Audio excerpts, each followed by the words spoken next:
সবাইকে আন্তরিক শুভেচ্ছা। আশা করি আপনারা সকলেই ভালো আছেন।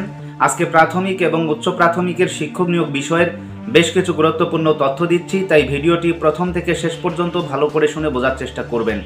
আপনারা সকলেই জানেন যে প্রাথমিকের শিক্ষক নিয়োগের ক্ষেত্রে 2014 সালে টেট হয়েছে এবং সেই টেটে অনেক দুর্নীতি হয়েছে।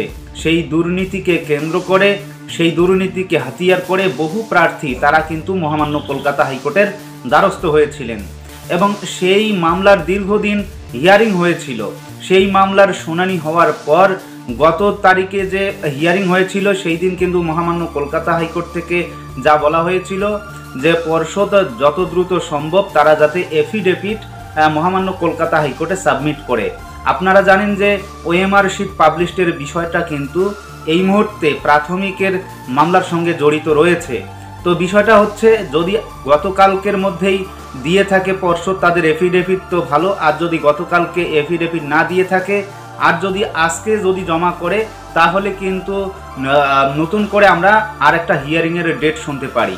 তবে যদি আজকে মহামান্য কলকাতা হাইকোর্টে পর্ষদ গিয়ে বলে যে তাদের কাছে অরিজিনাল ওএমআর নেই, এই ধরনের যদি কোনো ধরনের এফিডেভিট জমা করে তাহলে কিন্তু ভয়াবহ সময় অপেক্ষা করছে প্রায় 59,000 চাকুরি প্রার্থীদের কপালে। সুতরাং আজকে কিন্তু সবথেকে মহা গুরুত্বপূর্ণ মামলার হিয়ারিং হতে চলছে কোর্ট নাম্বার 13-তে রাজাশেখর মান্থার বেঞ্চে। প্রথম যে আইটেম, সেই প্রথম আইটেমেই কিন্তু এই প্রাথমিকের সবথেকে গুরুত্বপূর্ণ মামলার হিয়ারিং হতে চলছে।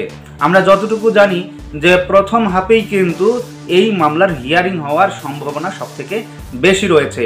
তো অবশ্যই আজকের এই প্রাথমিকের 59,000 চাকরি প্রার্থীদের কি হবে সেটা অবশ্যই আপনাদের জানানোর চেষ্টা করব।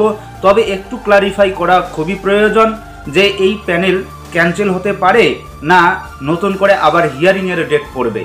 দেখুন, যদি পর্ষদ কোনো ধরনের এফিডেভিট গতকালকের মধ্যেই জমা করে থাকে তাহলে নতুন করে কিন্তু হিয়ারিংয়ের ডেট পড়তে পারে। আর যদি পর্ষদ কোনো ধরনের এফিডেভিট জমা না করে তাহলে কিন্তু আজকের যে প্রাথমিকের যে সমস্ত চাকরি প্রার্থী রয়েছে প্রায় 59,000 তাদের কিন্তু একটা আমরা অন্যরকম রায় শুনতে পারি, যেটা আমরা শুনতে রাজি নই। যদি পর্ষদ এগিয়ে আসে এই 59,000 চাকরি প্রার্থীদের চাকরি বাঁচানোর ক্ষেত্রে, তাদের ওএমআর পাবলিশের ক্ষেত্রে কোনো এফিডেভিট জমা দেয়, তাহলে অবশ্যই আশা করি সেই চাকরিগুলো বহাল থাকবে। তবে অবশ্যই আমরা হিয়ারিংটা শুনবো, তারপর আপনাদের সব বিষয়টা ক্লিয়ার করার চেষ্টা করব।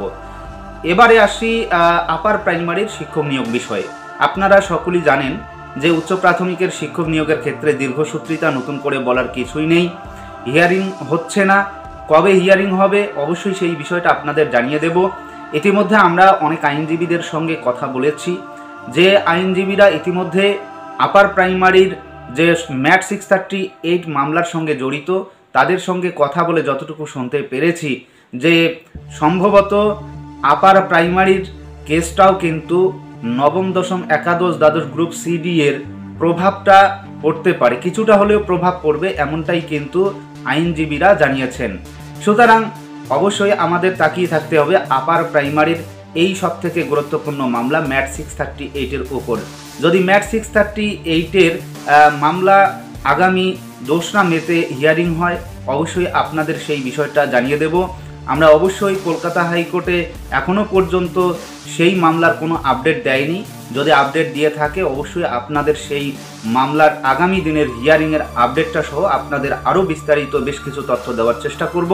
তবে ইতিমধ্যে বহু প্রার্থী তারা কিন্তু বিভিন্নভাবে চেষ্টা করে চলছেন আপার প্রাইমারির চাকুরি যাতে হয়। আপার প্রাইমারি যে সমস্ত প্রার্থী দীর্ঘদিন ধরে আন্দোলন অবস্থান বিক্ষোভ করছেন, যারা একবার কাউন্সিলিং করলেন আবার ক্যান্সেল হয়ে গেলেন, 2বার কাউন্সিলিংয়ে গেলেন, তারাও কিন্তু এই মুহূর্তে অপেক্ষায়মান। সুতরাং এই বিষয়গুলো সব ক্লিয়ার করার চেষ্টা করব। শুধুমাত্র হিয়ারিংয়ের অপেক্ষায় আমরা রয়েছি। আর ইতিমধ্যে আমরা যতটুকু শুনতে পেরেছি মহামান্য কলকাতা হাইকোর্ট থেকে যে আর মাত্র 2-3টে হিয়ারিংয়ের মধ্যেই কিন্তু আপার প্রাইমারির সমস্ত ধরনের সমস্যার নাকি সমাধান করতে চাইছে। আমরা কিন্তু এমনটাই মহামান্য কলকাতা হাইকোর্ট মারফত আমরা শুনতে পেরেছি। অবশ্যই আমরা সেই বিষয়টা দেখব। তবে কি রায় হবে সেটা এখনো পর্যন্ত আমরা আন্দাজ করতে পারছি না। যা হবে সবাইকেই মেনে নিতে হবে। তো যা হোক, আজকের ভিডিও এ পর্যন্ত। সকলেই ভালো থাকবেন, সুস্থ থাকবেন। ধন্যবাদ।